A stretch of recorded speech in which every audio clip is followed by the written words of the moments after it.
Assalamualaikum warahmatullahi wabarakatuh. Channel ini membahas tentang dimensi sejarah Indonesia. Materi video ini diambil dari berbagai sumber. Buang energi negatif dan ambil sisi positifnya. Selamat menyaksikan. Tasawuf Jawa dari lakon Dewa Ruci. Lakon Dewa Ruci ini adalah lakon carangan atau sempalan dari Mahabharata yang boleh dibilang penting dan abot. Seperti lakon lainnya yang kelas berat seperti lahirnya Kurawa, Pandawa Moksa, Kumbakarna gugur, lakon ini jarang dipentaskan. Sepertinya tidak semua dalang mau dan mampu mementaskannya, karena lakon satu ini bukan sembarangan. Lakon ini menjadi berat karena cerita di dalamnya mengandung jalan kontemplasi tentang asal dan tujuan hidup manusia, atau sangkan paraning dumati, menyingkap kerinduannya akan Tuhan dan perjalanan rohani untuk mencapainya, atau manunggaling kaulo Gusti. Karena terbilang favorit sekaligus abot, lakon ini banyak sekali variasinya, tergantung siapa yang menuturkannya dan siapa dalang yang memainkannya. Dari literasi yang saya dapatkan, paling tidak ada 40 naskah lakon yang juga disebut sebagai Bima Suci ini. 19 naskah diantaranya tersimpan di perpustakaan Universitas Leiden, Belanda.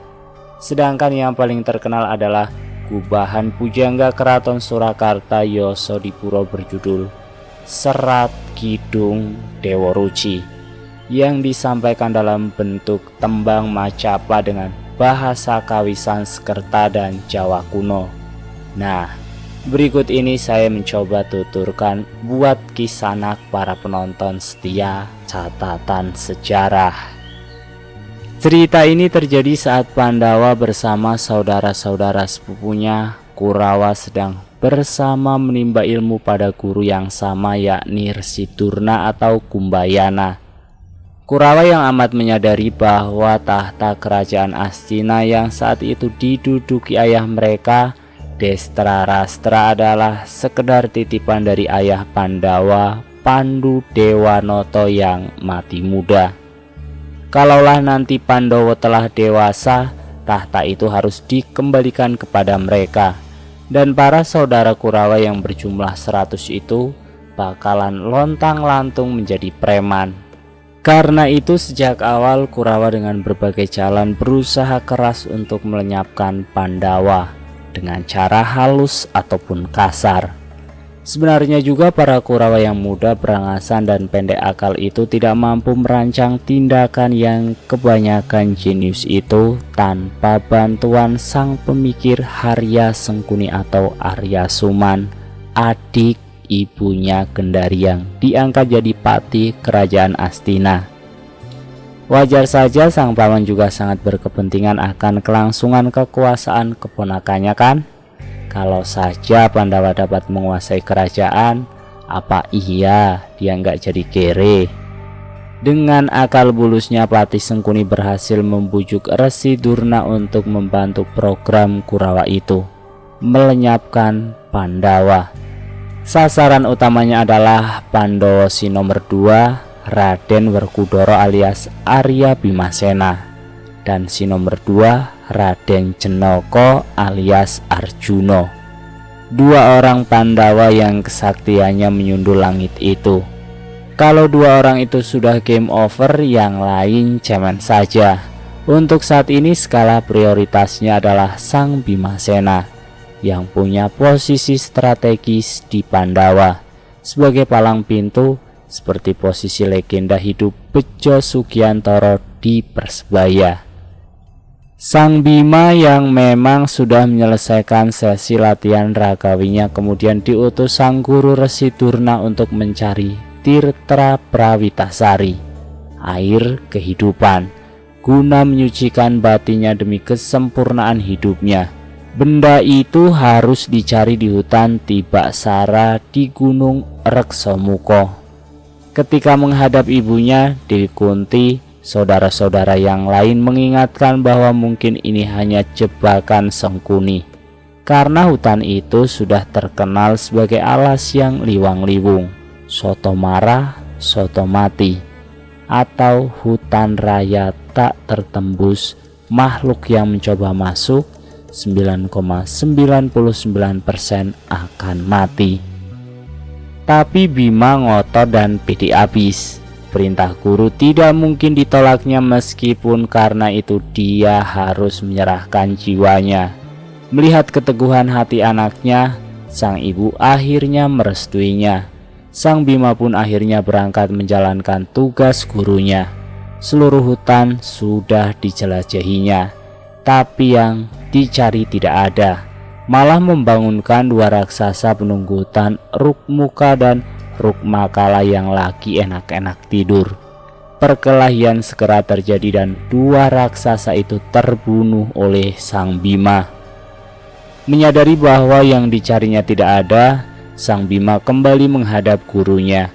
Gurunya yang semula kaget, kok bisa-bisanya ada makhluk yang keluar hidup-hidup dari hutan Tibasara itu, lalu menyuruh untuk melakukan yang lebih sulit. Tirta Prawitasari itu harus dicari ke dalam lautan. Tanpa banyak bertanya apalagi meragukan perintah sang guru, sang Bimasena pun langsung berangkat. Seisi lautan diaduknya, seekor naga yang menghalangi jalannya disingkirkannya. Tapi yang dicarinya tidak juga ketemu. Di tengah kebingungannya, dia menemukan makhluk serupa dirinya dalam ukuran yang lebih kecil, yang meniti ombak lautan, mendekati dirinya.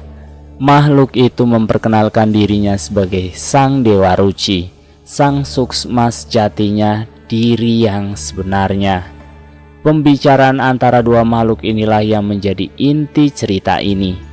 Sayang sekali saya tidak mampu menguraikannya secara tepat karena ilmu saya yang terbatas. Akhirnya sang Bimasena masuk dalam wadak sang Dewa Ruci melalui kuping kirinya dan mendapat penjelasan tentang hidup sejatinya. Cerita selesai sampai di sini. Kalaupun ada kelanjutannya, paling itu bunganya saja, yakni para Kurawa yang tunggang langgang dihajar oleh tarian kemenangan sang Bimasena. Untuk mendapatkan inti pengetahuan sejati Tirta Prawitasari, sang Bima harus menempuh ujian fisik dan mental sangat berat, atau hutan Tibasara tajamnya cipta, gunung Reksomuko pemahaman mendalam. Sang Bimasena tidak akan mampu menuntaskannya tanpa membunuh raksasa Rukmaka, Kamukten kekayaan, dan Rukmakala kemuliaan. Tanpa mengendalikan nafsu dunianya dalam batas maksimum, perjalanannya menyelam ke dasar laut diartikan dengan Samudra Pangaksami atau pengampunan. Membunuh naga yang mengganggu jalannya simbol dari melenyapkan kejahatan dan keburukan diri.